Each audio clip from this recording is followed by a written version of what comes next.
I was driving between Melbourne and Albury very late one night on the Hume FWY. For the non-Aussies, that stretch of the Hume is very wide, flat, and straight, so it's boring and hypnotic, especially driving alone at night. It was the middle of summer, so I was surprised to see little wisps of fog whipping through my headlight beams, but then the smell of burning plastic hit my nose and I realized it was smoke. Up ahead, there was one other car on the road, and I could just see a tiny yellow light on the back, like a candle flame.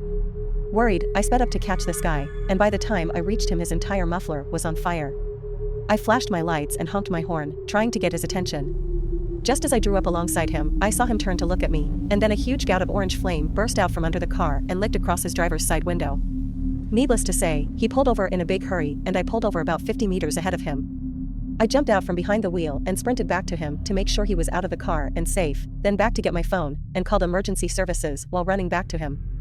It was less than a minute since he'd pulled over and the entire car was a fireball. I asked if he was okay, and he said yeah, but his phone and wallet were both still inside the car. I let him use my phone to make some calls and gave him all the cash in my wallet, which wasn't much at the time, and finally continued on my way once the firefighters and ambulance arrived. Let's just say I was wide awake for the rest of my drive.